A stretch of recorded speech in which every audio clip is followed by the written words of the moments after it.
Quand il quitte Matignon, c'est toujours la même histoire. Une poignée de main avec le successeur et puis s'en va en voiture. Alors on s'est posé une question. Que devient la voiture de fonction quand il n'y a plus de fonction? Pour commencer, il nous a fallu mettre la main sur un document top secret.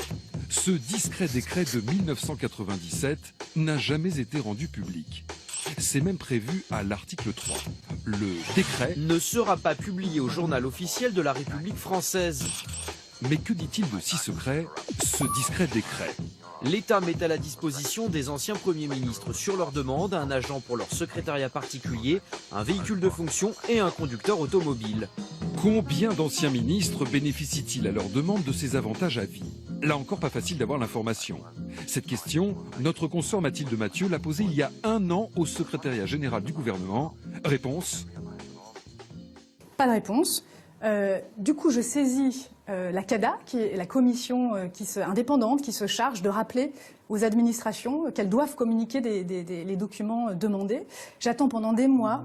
13 mois d'attente précisément pour obtenir un listing. Frais de personnel, frais de carburant, réparation de la voiture. Au total pour l'année 2014, 862 000 €. Et tous les anciens premiers ministres ont demandé à bénéficier de ces avantages, sauf Laurent Fabius, qui était ministre.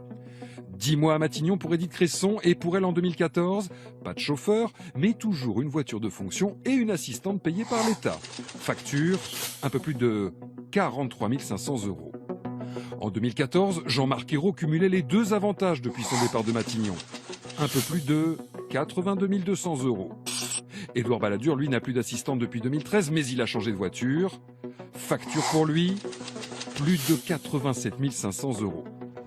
Plus dépensier Lionel Jospin, plus de 94 000 €. Jean-Pierre Raffarin, plus de 103 000 €. Dominique de Villepin, plus de 106 000 €. Alain Juppé, presque 108 000 €. Record de dépenses pour François Fillon, un peu plus de 113 700 €. Et surtout pour Michel Rocard, 123 250 € de frais en 2014. L'un comme l'autre, il est vrai, ont changé de voiture cette année-là. Des avantages qui se cumulent parfois avec d'autres. François Fillon est député, Jean-Pierre Raffarin, lui, est sénateur. Tous deux bénéficient d'assistants et de frais de représentation payés par le Parlement. Rien de choquant, selon ce collaborateur de Jean-Pierre Raffarin. En tant qu'ex-premier ministre, il a beaucoup plus de sollicitations qu'un parlementaire classique. Il est donc normal qu'il ait plus de moyens. Autre cas particulier, celui d'Alain Juppé. Il est en campagne pour les primaires et parcourt les routes de France.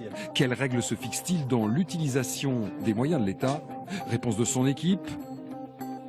Alain Juppé utilise le véhicule et le chauffeur de Matignon lorsqu'il est à Paris et s'il est invité quelque part en tant qu'ancien Premier ministre. Tous les anciens premiers ministres bénéficient également d'une protection policière, sécurité oblige. Quand on a été Premier ministre, c'est pour la vie.